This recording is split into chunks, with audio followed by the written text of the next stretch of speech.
They came when the sky was darkest. No radar could find them, no spotlight could trace them, only the faint hiss of wind, the creak of wooden wings, and the soft whoosh of death falling from above. The German soldiers had a name for them, Nachthexen, the night witches. They weren't phantoms, though the men swore they were. They were women young Soviet pilots who flew fragile, open, cockpit biplanes made of canvas and wood. Planes that should have been in a museum, not a battlefield. Yet night after night, they slipped through the darkness, dropping bombs so quietly that the Nazis could only hear the whisper of their approach right before the explosions. They had no parachutes, no radios, no mercy. Their only shield was the night and their own unbreakable will.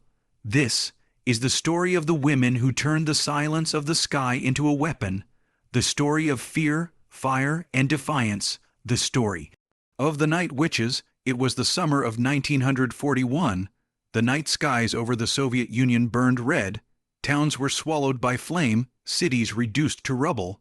The Nazi invasion Operation Barbarossa had torn into the heart of the East. Millions fled, millions fought, and amid that chaos, a single idea took root in the mind of one woman. Marina Raskova, a pilot, a record breaker, a hero of the Soviet Union. She had already become a symbol of courage, but now she wanted more. She wanted revenge. Raskova believed that women could fly for their country, could fight for their land, just as fiercely as any man, and so she walked into Stalin's office with a proposal that stunned the old general himself, the creation of all female air regiments. In October 1941, as the front lines collapsed, Stalin signed the order. 3 new regiments were born, one for fighters, one for bombers, and one for night attacks. The 588th Night Bomber Regiment. The world would one day call them the Night Witches. They came from schools and universities, from villages and small towns scattered across the Soviet Union. Some were still teenagers, others were teachers, athletes, mechanics. They had never seen battle, but they had felt lost fathers, brothers, lovers already gone to war. Training was brutal. Their uniforms were made for men, hanging loose on thin frames, their boots stuffed with paper to keep them from slipping off. They learned to assemble engines in the freezing dark, to navigate by stars, to fly through snow and smoke. The roar of engines replaced the laughter of youth. The barracks became home. They studied the Polikarpov Po-2, a plane built for training, not for war, a wooden skeleton wrapped in canvas. A machine that seemed more like a toy than a weapon. But it was all they had, and somehow they made it deadly. When the 588th took to the air for the first time in combat, even their allies doubted them. Male pilots joked that these women would last 1 week. But as the first mission began, doubt vanished. The Po-2 could carry only 2 small bombs, but it could glide silently through the night. Its wooden frame barely reflected radar. German spotlights searched the sky, found nothing, and then the explosions came. The pilots learned to cut their engines before reaching a target, letting the plane glide through darkness, invisible and soundless until the last second. The Germans would later swear that they heard broomsticks sweeping the air, and so they gave them a name that would haunt their sleep: Nachthexen, the Night Witches. Each night, the same ritual. The engines coughed to life. The night swallowed their outlines. One by one, the biplanes rose from the dim airfield, fragile silhouettes against the moon. They flew low, skimming treetops, using rivers and villages as guides.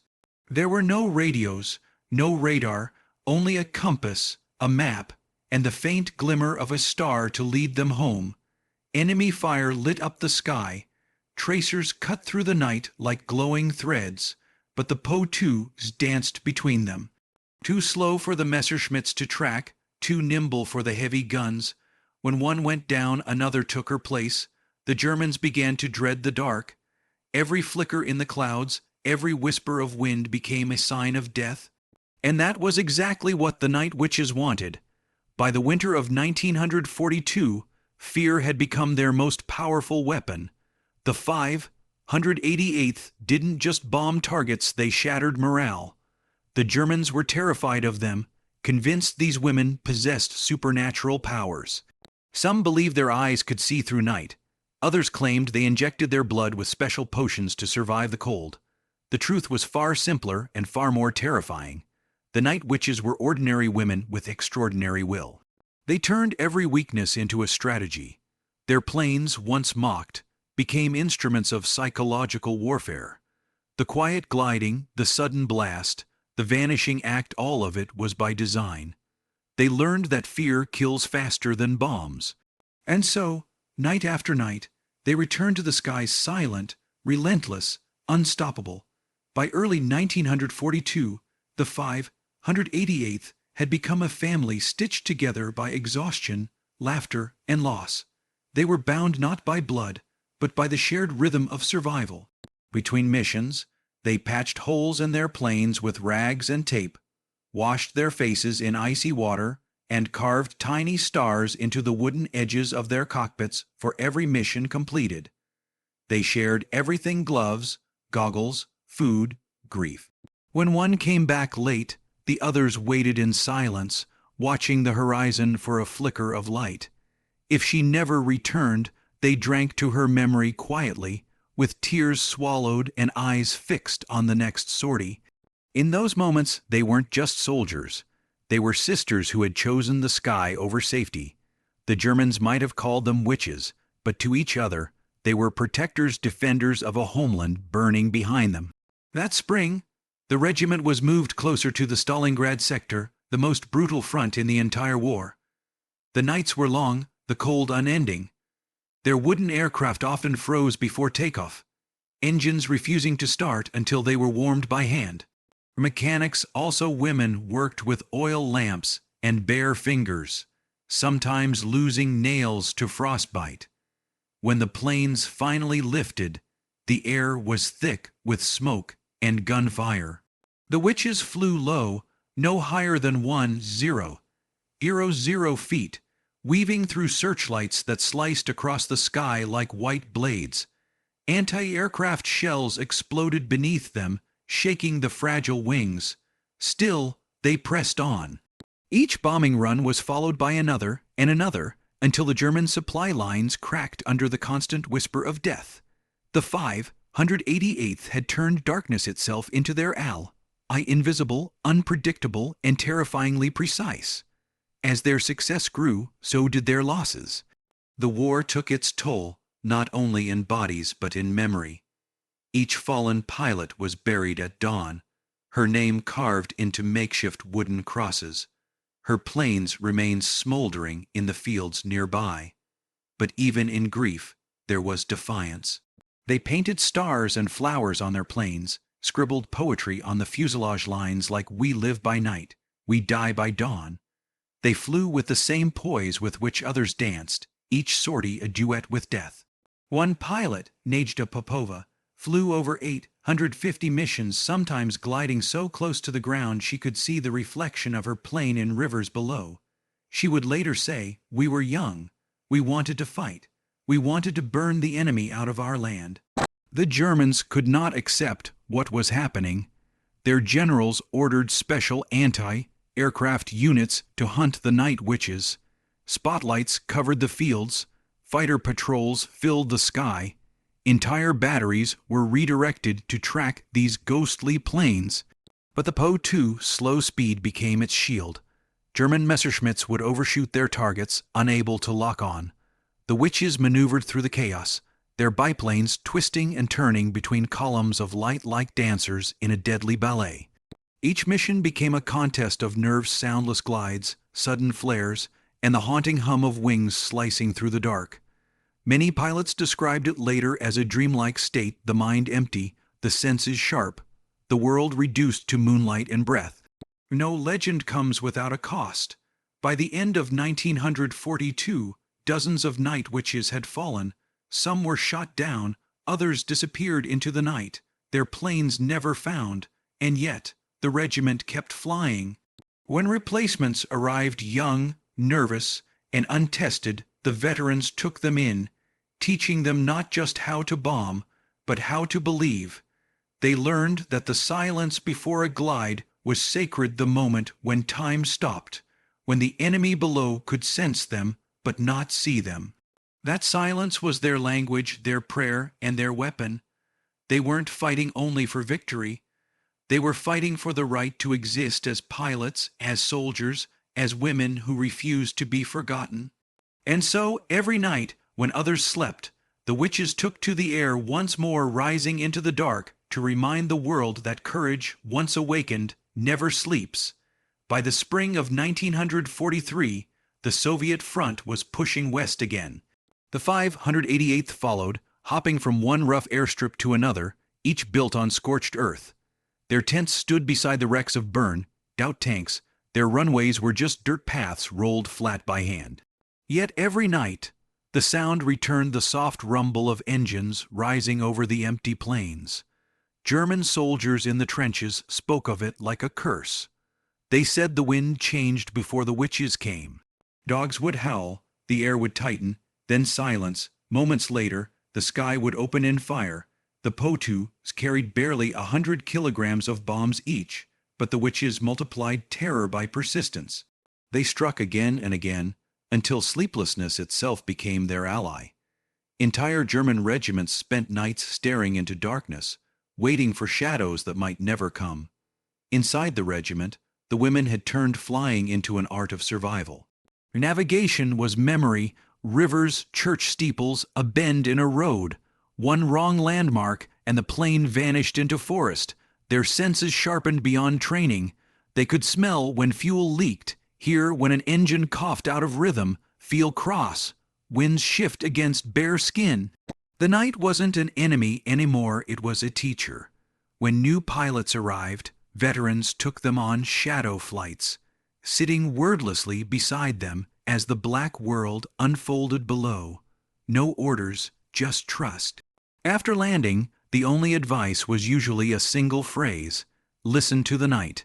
It will tell you when you're safe. That summer, the witches supported the Battle of Kursk, the largest tank battle in history. While tanks clashed and cannons thundered, the women flew low over the lines, dropping small clusters of bombs on fuel depots and bridges. Each run was a thread woven into the greater Soviet counter-offensive. The danger was constant. Flak tore holes through their wings. Heat from explosions burned their faces. One pilot wrote in her diary, "The fire below tries to pull us in. The stars above try to take us away. We belong to neither." By the end of the battle, the regiment's reputation had spread across the Eastern Front. Even Soviet male squadrons saluted them when they passed. What began as an experiment had become one of the most decorated bomber units in the Red Army. Fame came with ghosts. Every empty bunk carried a story. The survivors kept letters in their pockets, small photographs under flight caps, lucky charms sewn into jackets. They laughed louder now, as if sound itself could keep death away. When they rested, it wasn't rest at all. Mechanics hammered through the night. Bombs were stacked by hand. In the brief calm before dawn, someone would hum a lullaby, not to sleep, but to remember the sound of peace. Many began to dream the same dream, flying endlessly over a dark field, unable to land. Some awoke screaming, others in silence. Still, when the call came, they returned to their planes. Habit had replaced fear. By late 1943, exhaustion became their fiercest opponent. Hands trembled, eyesight blurred, but the missions continued. A mistake could be fatal, a misread map, a missed signal flare, and yet they refused rotation. To leave the regiment felt like betrayal. They began painting small symbols on their planes, moons, stars, even tiny witch silhouettes, badges of endurance, private jokes in a world of fire. In diaries, they wrote lines that sound almost mythical now. We are not the witches they fear. We are the night itself. The winter of 1943-44 froze even the smoke in the air. At forward bases near Belarus, snow covered the plains each morning like burial shrouds. The women dug the aircraft free with bare hands, fingers bleeding through torn gloves. Engines had to be coaxed awake with firepots and prayer. When they finally roared to life, the sound scattered crows from the trees' black shapes vanishing into gray sky. Night after night they flew. Sometimes the horizon disappeared entirely, cloud and snow merging into one endless sheet of white. Navigation became instinct, a whisper of memory and muscle. They flew so low that frost from treetops dusted their wings. They bombed trains, bridges, fuel depots, anything that fed the German retreat. The missions blurred together. Sleep came in fragments. Their commanders stopped counting sorties and started counting weeks, since anyone had smiled. By the spring thaw, the Red Army began to roll west again. The 588th followed. Each new base was a graveyard of burned German trucks and broken helmets. The witches wrote their names on the walls of captured airfields, proof that they had lived and fought there. Everywhere they went, soldiers came to watch them take off, women climbing into canvas biplanes, scarves whipping in the wind, laughter still somehow alive. For the weary troops on the ground, their flights meant hope. They flew into Poland, striking supply lines that fed the collapsing Wehrmacht. The Germans could no longer sleep. They dug shelters underground, but even there the sound of those small engines seemed to seep through the soil. The night witches had become more than pilots. They were rumor, omen, punishment. As 1945 dawned, victory was visible on the horizon, but danger had not lessened. The Germans fought like cornered animals. Flak filled the air. On one mission near the Oder River, a witch's plane was hit and burst into flame. She steered it away from her comrades before it fell. Her last words carried on the radio, "Tell them I wasn't afraid." The regiment flew more than 20,000 missions in total. Some women logged over 800 flights. Engines wore out, fabric tore, but the will to fly never did. When Berlin finally fell, the 588th flew one last symbolic run, no bombs, only flares, lighting the sky above a ruined city. For the first time in years, the light meant peace. When the guns went quiet, so did the airfields. The Po-2 sat motionless, wings sagging with exhaustion. Mechanics wept quietly as they packed their tools. The women of the regiment gathered for photographs, uniforms patched, medals gleaming, eyes far older than their years. They had proven themselves beyond doubt. Over 23,000 sorties, 30,000 tons of bombs, hundreds of enemy targets destroyed. 32 of them received the title Hero of the Soviet Union. And yet, when they returned home, parades were for others. Newspapers mentioned them in small paragraphs. Peace, it seemed, had no room for witches. They hung up their flight suits and tried to return to ordinary lives, but the nights were never ordinary again. Every gust of wind still sounded like an engine starting. Every dark cloud looked like a mission waiting. When the war ended in 1945, the world celebrated. Cities erupted in song, flags waved, and men returned as heroes. But for the women of the 588th Night Bomber Regiment, victory felt strangely hollow. For years they had lived in darkness, breathing the smell of oil and gunpowder, trusting only their aircraft and the stars. Then suddenly silence. No missions, no orders, no sound of engines slicing the night. They were demobilized quietly. The same Soviet machine that had once hailed their courage now told them to return home, marry, and build families. The medals pinned to their uniforms were precious, but they couldn't feed them. The girls who had burned through the black skies of Europe were now expected to disappear into domesticity. Many could not adjust. Some, haunted by the endless roar of engines, suffered sleepless nights. They would wake up hearing phantom bomb runs, their hands trembling, clutching invisible flight sticks.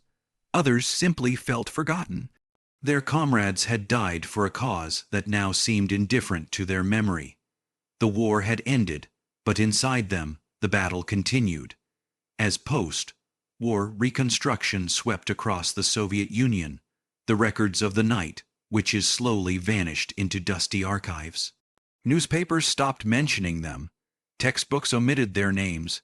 To many bureaucrats, their existence was an inconvenience, an echo of a time when desperation had forced the country to arm its women. But among themselves, the survivors kept the flame alive.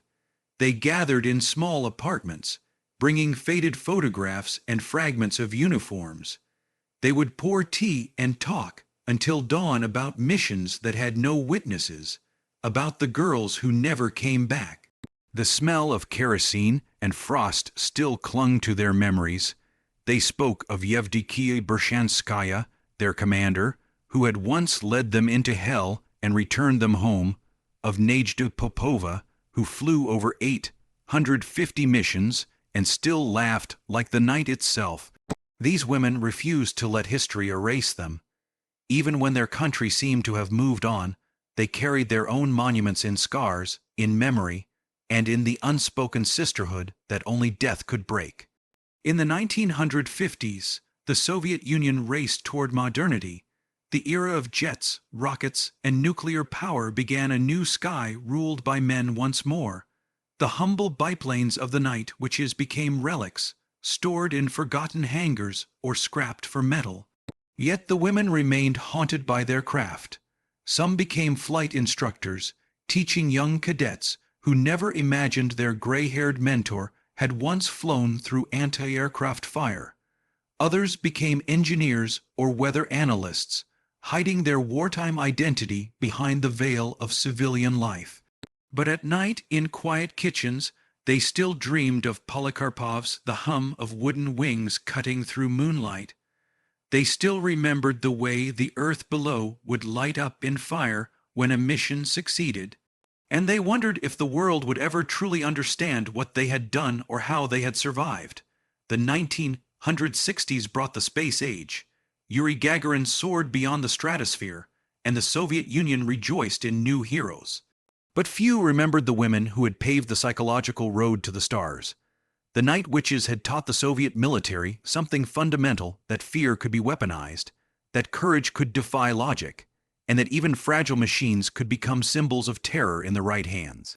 Those principles would later echo in Cold War strategy, in stealth, in night operations, in the manipulation of fear itself. Yet in public memory, their story lay buried under propaganda and pride. For decades, they existed only in whispers. Their legend passed like folklore, half myth, half memory. Some of the surviving witches grew old in small villages. They would sit by windows, watching the sky at dusk, the same sky they once ruled. When they spoke to grandchildren about the war, the children would listen with disbelief. How could these gentle grandmothers have been demons of the night?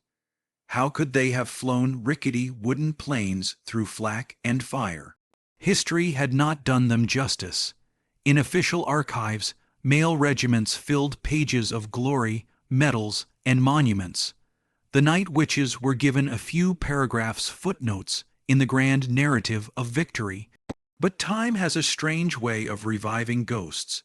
In the late 1970s and 1980s, historians and filmmakers stumbled upon classified Soviet records detailing the 588th Night Bomber Regiment. What they found astonished them: mission logs written by hand, letters, photos of women standing proudly beside their aircraft. Documentaries were made. Journalists tracked down survivors for interviews. Suddenly, the world began to remember. When Nejda Popova appeared on Soviet television, now gray-haired but with the same fierce eyes, she said, "We were not witches. We were girls who wanted to defend our home. The name was given to us by the Germans, but perhaps they were right to fear us." The rediscovery of the night witches turned them into legends once again, not by governments, but by people. Western historians wrote books. Veterans associations honored their service. Even in the United States and Europe, airwomen looked to them as symbols of defiance. For the first time, the daughters of those who once fought against them now admired their bravery. It was a strange irony: the night witches had transcended nationality. They became global symbols of courage under darkness. But with fame came distortion. Some retellings exaggerated their powers, others romanticized their missions. In folklore, they were no longer pilots, they were sorceresses who vanished into clouds, ghostly figures who punished invaders. This mythology didn't offend the survivors. It amused them. After all, they had lived in that myth once when German soldiers trembled at the sound of their engines, calling them Nachthexen. The myth had always been part of their reality. Modern psychologists began studying their tactics. The Night Witches' missions were early examples of psychological warfare. By cutting their engines and gliding silently before striking, they turned fear into a weapon. The enemy could not sleep, could not rest, could not trust the night. Their wooden planes became an idea, and ideas are harder to kill than aircraft. Even decades later, NATO strategists analyzed their techniques as part of asymmetric warfare theory, how smaller forces could use fear and unpredictability to defeat stronger enemies. When Valentina Tereshkova became the first woman in space in 1963, she carried with her a symbolic lineage. The Night Witches had once ruled the night skies. Now a Soviet woman ruled the infinite. Tereshkova later admitted she had grown up hearing stories of the female pilots of the Great Patriotic War. The torch had passed from biplane to spacecraft, from silent gliders to roaring rockets. The night still belonged to them. In the archives of Moscow's Central Air Force Museum, curators discovered hundreds of letters written by Night Witch pilots during the war, unsent, unmailed, unfinished. They spoke of longing, of terror, of love. One letter read, "If I do not return, tell my mother that the night was beautiful tonight. I am not afraid. The stars will guide me home." These letters became museum exhibits, not relics of war, but fragments of humanity. Visitors stood in silence before them, feeling the echo of courage from girls who refused to fade away. In 1992, surviving members of the regiment gathered in Moscow. Their hair was white now, their steps slower, but the laughter was the same. They embraced like soldiers returning from a mission, tears mixing with nostalgia. They shared memories of frost-bitten nights, of laughter before takeoff, of friends who never came back. The Air Force finally recognized them with full honors. Medals gleamed again, not as symbols of propaganda, but of truth. For one last time, they stood together beneath a sky that once trembled at their presence. That evening, as fireworks lit the horizon, one of them whispered, "Listen carefully, can you still hear them?" Somewhere in the distance, the faint hum of an engine echoed, or maybe it was imagination, memory, or something deeper. History had finally remembered, but ghosts, it seemed, had never left. In modern Russia, female pilots in the Air Force now train under programs inspired by the 588th Regiment. They learn not just flight, but discipline, endurance, and unity. Every young woman stepping into a cockpit knows the name Night Witches. Their story has become a lesson in persistence, that courage is not born from power, but from purpose. In Europe, historians revisit the Luftwaffe reports that once described these mysterious female bombers. The terror in those reports is still palpable: grown men confessing fear of ghosts that flew without engines. The Night Witches' legend thus bridges enemies and generations, proof that even fear can turn into respect. Their legacy teaches one enduring truth: power does not always roar, sometimes it whispers. They had no advanced technology, no radar, no armor. Yet they dominated the night through sheer will and psychological mastery. That idea that courage itself can be a weapon remains timeless. As the 21st century dawned, filmmakers, artists, and musicians revived the story once more. Songs were written, films produced, games inspired, all capturing fragments of their myth. The Night Witches became not just history, but metaphor for every woman who dared to fight, to fly, to be free. The last known Night Witch, Yevgenia Rudneva's comrade, passed away in the early 2000s. With her, a living chapter of history closed. But the spirit of the regiment did not die. Each time a plane cuts through a moonlit sky, somewhere, the echo of their engines can still be imagined. They are eternal guardians of the night they once conquered.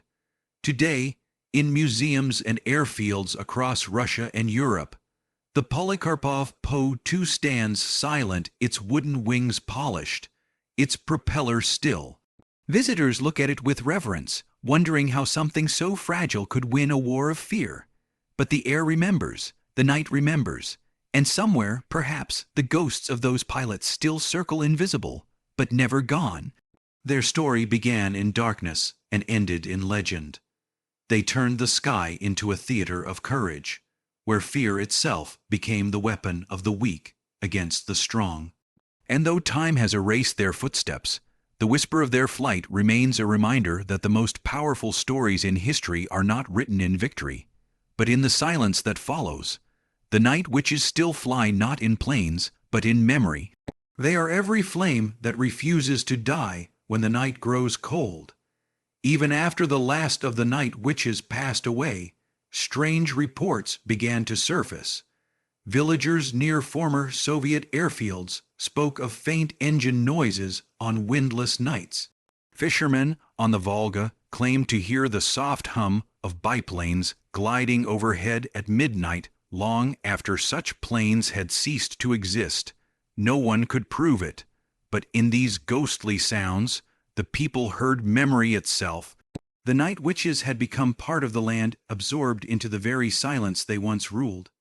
Their legend no longer belonged to archives or textbooks. It belonged to folklore, whispered by grandmothers to children who looked up at the night sky and asked, "Who flies there?"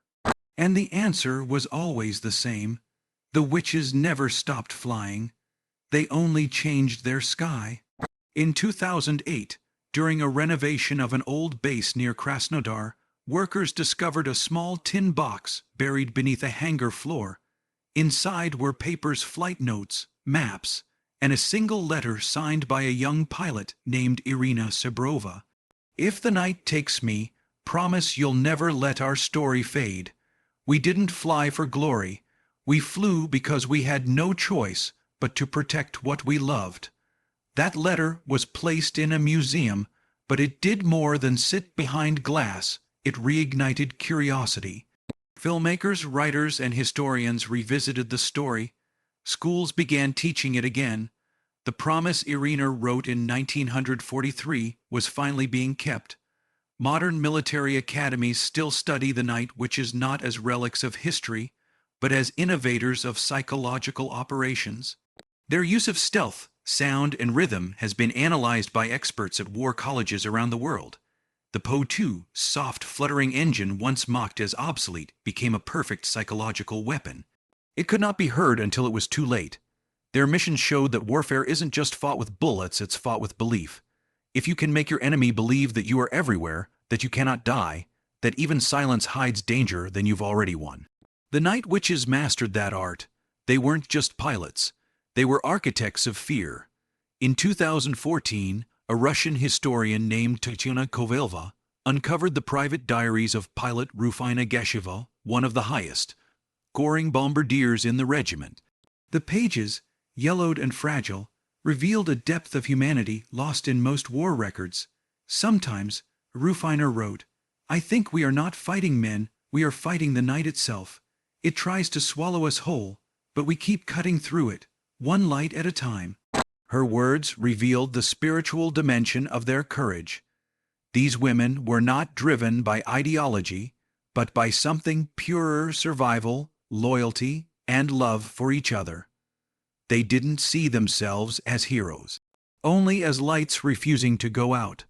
By the 2020s, documentaries, novels, and films around the world began resurrecting the story of the night witches.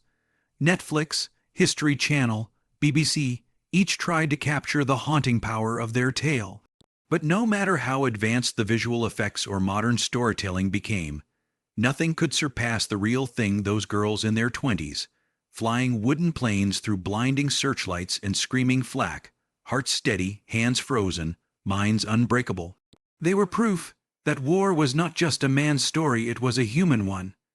In 2021, the Bolshoi Theater premiered a ballet titled Witches of the Wind.